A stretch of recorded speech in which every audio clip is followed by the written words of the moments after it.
이스라엘 민족은 유월절, 초실절, 장막절 3대 절기를 지키고 있습니다. 그런데 이 세 절기에 공통점이 있는데 그것은 바로 감사의 제사를 드린다고 하는 것입니다. 유월절은 이집트로부터 그들을 구원해 주신 하나님의 은혜에 대해서 감사하고, 초실절은 추수를 허락해 주신 하나님께 감사하면서 첫 곡식의 낫을 대면서 감사하고, 그리고 장막절은 이 모든 추수한 것들을 저장할 수 있도록 해주신 하나님께 감사를 드립니다. 추수감사절은 사실 마지막 장막절에 의미가 있지만, 그러나 내용적으로는 유월절, 초실절, 장막절을 다 포함하는 그런 감사주일이기도 합니다. 여러분, 신앙의 꽃은 감사에 있습니다. 우리가 왕 되신 하나님 앞에 나아갈 때 입고 가야 되는 옷이 바로 감사와 찬양의 옷입니다. 시편 100편 4절에 보면 감사함으로 그 문에 들어가며 찬송함으로 그 궁정에 들어가서 그에게 감사하며 그의 이름을 송축할지어다, 이렇게 말씀을 하고 있습니다. 오늘 본문에 보면 어느 날 우리 주님께서 사마리아와 갈릴리 사이를 지나가시게 되었는데, 그때 마침 문둥병, 나병에 걸린 10명의 이 나병 환자들이 예수님이 지나가신다는 소식을 듣고 고쳐달라고 소리치며 애원하기 시작했습니다. 13절에 보니까 예수 선생님이여 우리를 불쌍히 여겨주세요. 당시의 나병 환자는 한마디로 저주받은 인생이었습니다. 그들은 육체적으로, 정신적으로 아픔을 겪고 있었을 뿐만 아니라 사회적으로도 격리되었습니다. 사랑하는 가족들조차도 그들과 함께 하지 않았습니다. 그리고 종교적으로는 하나님께 버림받은 사람, 저주받은 사람의 취급을 받았습니다. 그들은 한마디로 짐승보다도 못한 취급을 받으면서 살았고, 집단으로 모여서 일반인과의 접촉을 금지당하고 사는 사람들입니다. 혹시 일반인들이 그들에게 가까이 오면 부정하다, 자기 입술을 가리우고 부정하다고 하면서 사람들의 접근을 막아야 됐습니다. 만약에 그렇게 하지 않아서 사람들이 접근하게 되면 그들은 돌에 맞아 죽게 되어 있었던 것입니다. 주님께서 이 불쌍한 사람들을 보시고 고쳐주셨습니다. 제사장에게 가서 너희 몸을 보여라. 이 사람들이 주님의 말씀에 순종해서 제사장에게 몸을 보이기 위해서 가는 도중에 놀랍게도 그들의 몸에 있던 문둥병이 떠나가고 피부가 깨끗해지는 기적을 경험하게 되었습니다. 14절에 가서 제사장들에게 보이라 하셨더니 저희가 가다가 깨끗함을 받은지라. 놀라운, 천지가 개벽하는 것 같은 기적이 그들에게 일어난 것입니다. 그런데 더 놀라운 것은 그들의 그 나병이 떠나간 것보다 더 놀라운 것은 이 큰 기적을 경험한 이 사람들 가운데 오직 사마리아 사람 한 사람만이 가던 길을 돌이켜서 주님 앞에 돌아와 감사하고 살해했다고 하는 것입니다. 그리고 나머지 사람들은 어찌 되었는지 아무도 모른다는 것입니다. 주님께서 이 일을 놀랍게 여기셨고 섭섭하게 여기셨습니다. 17절에 보니까 10사람이 다 깨끗함을 받지 않았느냐? 그런데 왜 한 사람뿐이냐? 그 나머지 9은 어디 갔느냐? 주님이 찾으셨습니다. 감사가 없는 9명의 나병 환자, 이것이 문제입니다. 이것이 나병이 나은 것보다 더 놀라운 사건이라 하는 것입니다. 또한 저와 여러분의 문제이기도 합니다. 현대인은 그 어느 때보다도 많은 것을 누리며 인류 역사상 최고의 삶을 살아가고 있습니다. 그럼에도 불구하고 그 어느 시대보다도 감사보다는 불평과 불만으로 가득 찬 삶을 살아가고 있다고 하는 겁니다. 왜 이 9명이 감사하지 못하고 주님을 놀라게 해드렸을까? 먼저 그들은 자신들에게 주어진 그 응답, 그 축복에 취해버렸기 때문에 그렇습니다. 그들은 자신들의 문제를 해결받기 위해서 정말 간절하고 절박하게 주님을 찾아왔고 주님께 애원했습니다. 그런데 그 문제가 해결되자 그들은 그 기쁨에 취해서 주님이 주신 그 축복, 기적에 취해서 그것을 누리다가 그만 감사하는 일을 잃어버렸습니다. 그 은혜와 축복을 누리느라고 그들은 정신을 잃었고 그것을 고쳐주신, 자기의 인생을 바꾸어 주신 주님조차도 잊어버렸고 더 나아가서는 번거로운 존재로 여기게 되었다고 하는 겁니다. 또 그들이 감사하지 못한 두 번째 이유는 그들은 이런 일들을 우연한 것 또는 나을 때가 돼서 나은 것이다 이렇게 생각했기 때문입니다. 그들 중에 어떤 사람은 그렇다는 거예요. 문제 앞에 있을 때는 절박하고 간절하게 간구하고 애원하지만 그 일이 이루어지면 생각이 달라지는 거예요. 화장실 들어갈 때와 나올 때 마음이 달라지는 것입니다. 그래서 생각합니다. 이거 내 실력으로 된 거지. 무슨 그게 주님이 베풀어 주신 기적이겠어. 나을 때가 돼서 나은 것이지. 우연히 그렇게 된 거지. 아니, 어떻게 우연히 10명이 고침을 받을 수 있단 말입니까? 그런데 그들 중에 어떤 사람은 분명히 그런 생각을 한 거예요. 어떤 사람들은 기도해서 주님께서 치유를 베풀어 주셔서 암병이 떠나갔는데도 생각합니다.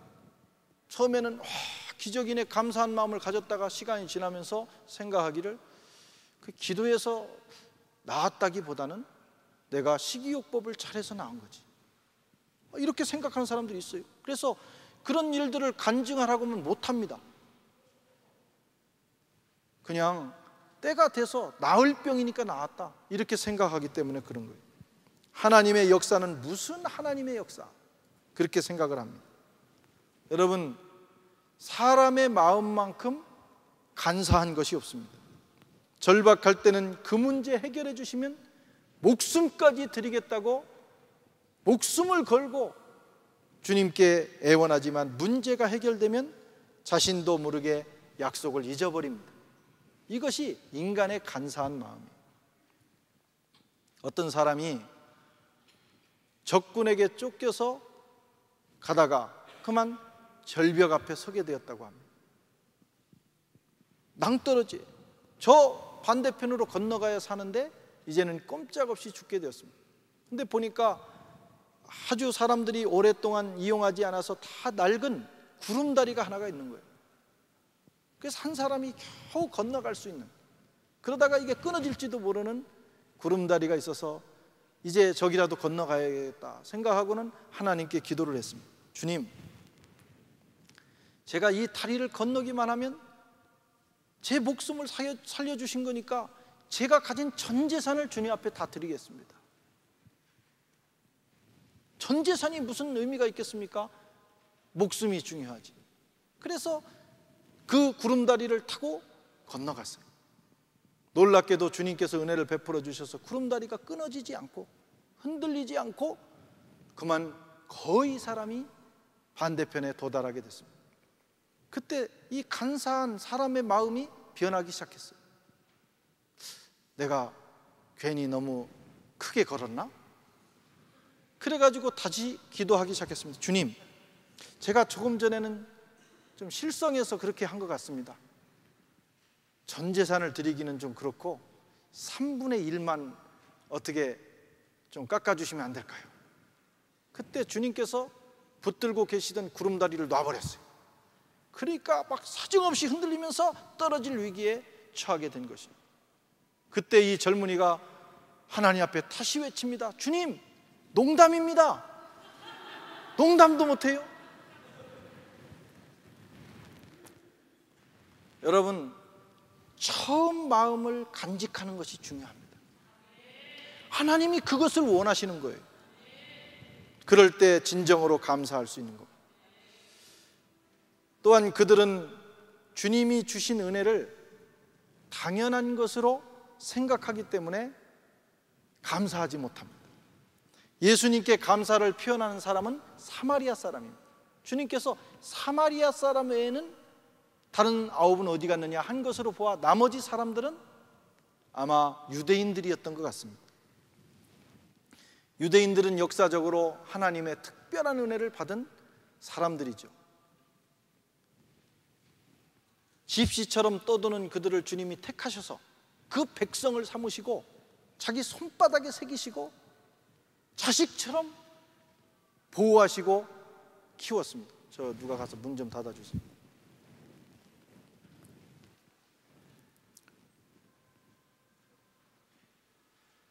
얼마나 놀라운 은혜를 베풀었는지 신명기 4장 7절에 보면 우리 하나님 여호와께서 우리가 그에게 기도할 때마다 우리에게 가까이 하심과 같이 그의 신의 가까이함을 얻은 나라가 어디 있느냐. 하나님께서 모든 열방 가운데 이 이스라엘 민족 유대인들에 대해서는 아주 각별한 배려를 하셨다, 이런 말씀입니다. 그런데 어느 순간부터 유대인들은 생각하기를 그 은혜와 축복을 당연한 것으로 생각했다는 것입니다. 그러고 나니까 감사할 일이 없어지는 거예요. 여러분, 당연히 받을 걸 받았는데 감사할 일이 뭐가 있겠어요? 그래서 감사를 잃은 것입니다. 오히려 조금만 잘못해줘도 이런 마음에는 불평과 불만이 생기게 됩니다.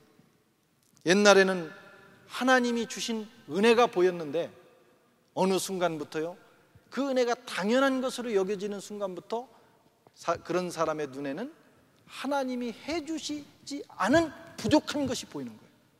그래서 그거 붙들고 원망하고 불평하는 것입니다.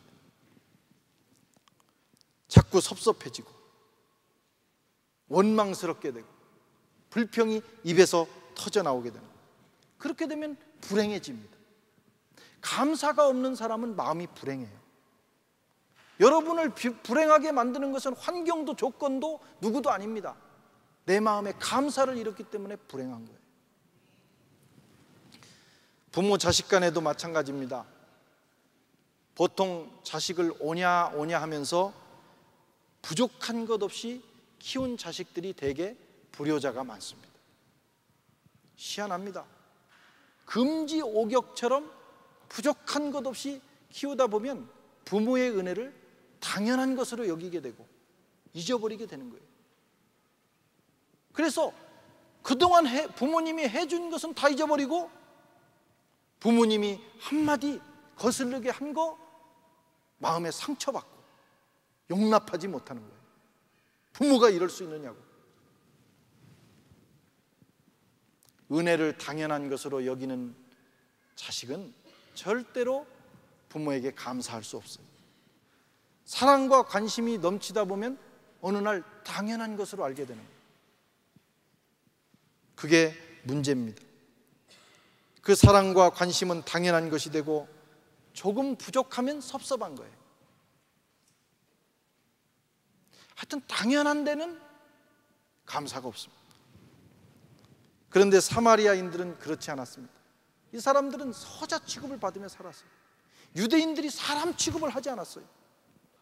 늘 자격지심만 가지고 짐승 같은 대우를 받으며 살았는데, 그래서 나는 그렇게 대우받으며 살아야 된다고 생각을 했는데 너무나 놀라운 은혜를 경험한 거예요. 그래서 그는 그 은혜를 당연한 것으로 여길 수가 없었습니다. 받을 자격이 없다고 생각하며 살았는데 그만 그 은혜를 받은 것입니다. 감사가 넘쳤습니다. 그래서 그는 즉시 주님 앞에 나왔습니다. 여러분, 마음을 지키시기를 바랍니다. 감사한 마음, 작은 것에도 감격하는 마음을 가질 때 하나님이 그 사람을 귀하게 보시고 그리고 그 마음에도 여러분 행복이 넘쳐나게 되는 것입니다. 세상의 문제가 여기 있습니다. 원망, 불평하는 사람은 많은데 감사하는 사람이 적다는 거예요.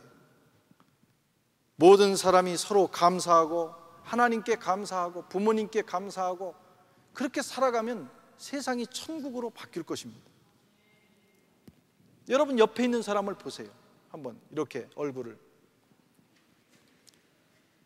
어떤 마음이 듭니까? 뭐 이런 사람이 옆에 앉아 있어, 이런 생각이 들어요? 그러면 안 됩니다. 여러분, 이런 분과 옆에 같이 앉아 있게 되다니 하나님 감사합니다. 옆 사람을 보면서 한번 얘기해 보세요. 당신이 계셔서 나는 행복합니다. 참 감사합니다.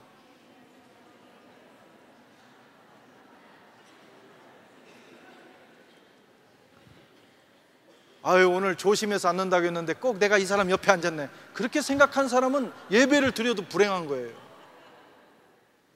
당신이 계셔서 감사하고 하나님이 계셔서 감사하고 목사님이 있어서 감사하고 구역장님이 있어서 감사하고 성가대가 있어서 감사하고. 할렐루야. 교회를 개척해서 9년을 목회하면서 느끼는 것이 있습니다. 바로 이거예요. 참 감사가 없다. 사람이 감사가 없다. 말씀을 가르치고 마음으로 품고 새벽에 덜덜 떨면서 기도하고 목양하고 하는데 감사로 응답하는 사람이 별로 없습니다. 어느 날 안 보여서 보면 페이스북에 한국에 가 있어. 이미 공부 마치고 갔어요. 그런데 간다는 전화 한 통화도 못합니다. 여러분, 그렇게 공부해서 뭐 하겠어요? 그 사람이 가서 가르쳐서 뭘 가르치겠어요? 연말이 돼도 지난 한 해 기도해 주셔서 감사합니다. 전화 한 통화, 그 전화하기가 민망하면 메일, 전자메일, 그 흔한 전자메일 하나 보내는 사람이 많지를 않아요. 그리고 연말 되면 모여 앉아서 교회 불평하고 목사 씹고 구역장 흉보고 부장집사 씹고 하나님 원망하고 교회가 해준 게 뭐가 있냐고. 이 교회가 도대체.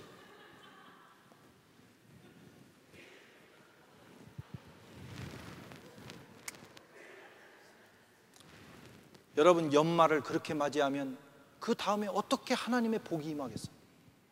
감사하십시오. 그래도 목사가 1년 동안 헷갈리지 않고 정상적으로 말씀 전하고 그래도 주일 예배 빠지지 않고,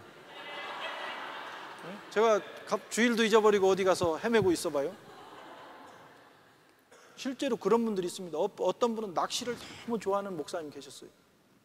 근데 낚시에 몰두하다 보니까 어느 날 장로님이 전화가 왔어요. 목사님 어디 계세요?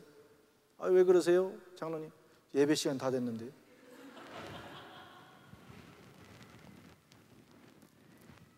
여러분, 구역장님들이 계셔서 감사한 거고요.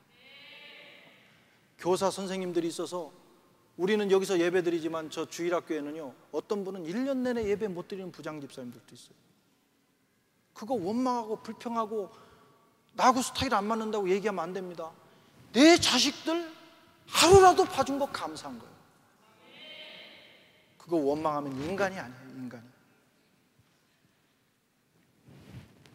여러분들이 가서 한번 해보세요. 진짜 말 안 듣습니다. 내 새끼지만 거기 가면 말 안 듣는 거예요. 그 새끼들이 말을 안 듣는 놈들이에요. 그런데 교사들이 무슨 죄가 있어요? 아이들 사랑하는 마음으로 우리 예배 잘 드리다고 아이들을 위해서 기도하고 몸부림쳐 주는데 연말에 최소한 그 선생님들을 위해서 작은 카드 하나라도 쓰시라 이거예요. 학부모들은. 중고등부도 마찬가지입니다. 그런 훈훈한 감사가 있을 때 행복해지는 거예요. 하나님께도 마찬가지입니다. 감사할 때 복이 임합니다. 감사할 때 하나님의 나라가 임하고, 감사할 때 행복해지고, 감사할 때 감사의 조건이 넘치고 기적이 일어나는 것입니다. 돌아와서 감사하는 사마리아인에게 주님께서 말씀하십니다. 19절에 이르시되 일어나 가라, 내 믿음이 너를 구원하였느니라. 사마리아 사람은 육체의 질병만 고침받은 것이 아니라 그의 영혼이 구원받는 축복을 얻었습니다. 그런데 나머지 사람들은 그 두 번째 특별한 축복은 받지 못한 거예요. 물론 감사하지 않았다고 해서 주님께서 화가 나셔서 다시 나병을 도지게 했다든가 그러지는 않으셨을 거예요. 저 같으면 혹시 그랬을지 몰라요. 이 괘씸한 사람들 다 뺏어가야 되겠다 그럴지 모르지만 주님은 그러지 않았을 거예요. 그런데 문제는 뭐냐면 나병이 낫는 축복은 기초적인 축복이라는 거예요. 주님이 그 이후에 감사하는 이에게 주시는 더 놀라운 축복이 있어요. 아멘. 감사를 잊은 인생은 차선의 축복에 머무릅니다. 그러나 감사하는 인생은 주님이 예비하신 최선의 축복을 경험하게 됩니다. 지금 내가 받은 은혜가 다인 줄 알고 그 다음이 없다 생각하면 이 간사한 사람들은 그럴 수 있어요. 그러나 주님은 무한대로 우리 인생을 위한 축복을 예비하셨습니다. 다음 단계가 있습니다. 하나님은 감사하는 사람에게 그 다음 것을 주시고 그 다음에는 하나님의 나라까지도 허락해 주시는 거예요. 어떤 사람이 말하기를 은혜와 은혜 그리고 축복과 축복 사이에는 감사의 금사다리가 있다 그랬습니다. 굉장히 의미 있는 얘기예요. 은혜와 은혜 사이에, 축복과 축복 사이에 감사라는 금사다리가 있습니다. 그 금사다리를 건널 때 다음 단계로 나가는 것입니다. 한 가지에 감사하는 자에게 주님은 10가지의 감사의 조건을 주십니다. 하여튼 감사하십시오. 자신과의 전쟁입니다. 똑같은 상황을 만나도 원망할 것이냐, 이 일로 인하여 감사할 것이냐, 내가 선택하는 거예요. 감사를 선택하면 새로운 세계가 열리게 됩니다. 어떻게 감사해야 됩니까? 먼저 즉각 감사해야 돼요. 즉각. 그 중에 하나가 자기의 나은 것을 보고 이렇게 말합니다. 나은 것을 보고 생각했다 이런 얘기가 없습니다. 나은 것을 보고 나왔네?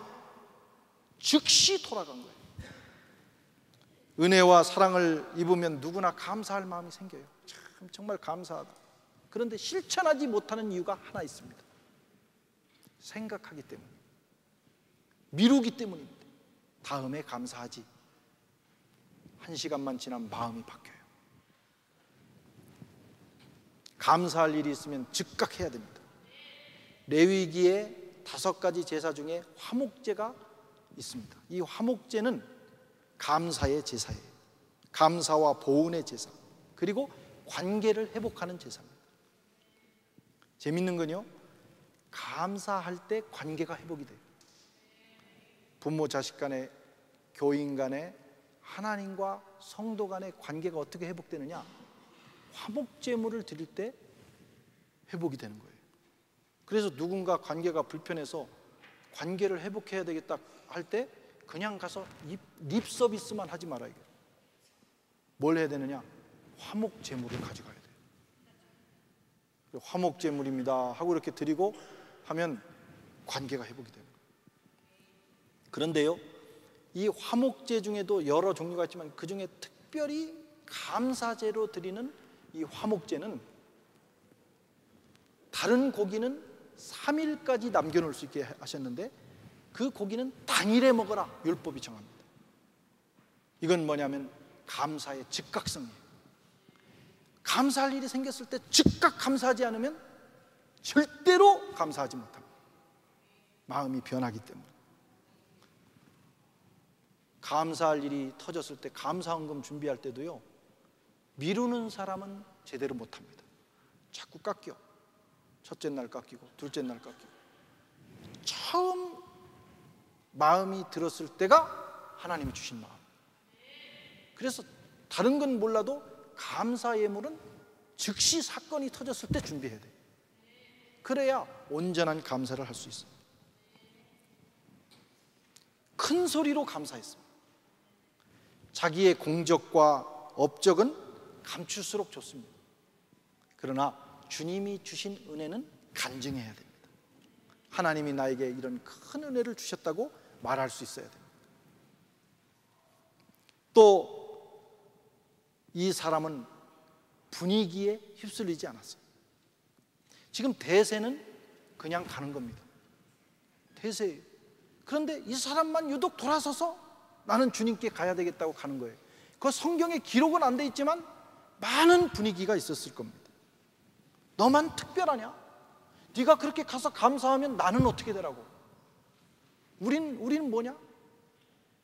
여러분, 그 분위기 속에서 감사를 선택할 수 있는 용기가 있어야 됩니다.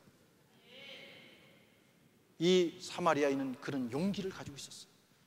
남들이 다 뭐라고 해도 온 세상이 그렇게 가도 나는 주님께 감사하리라.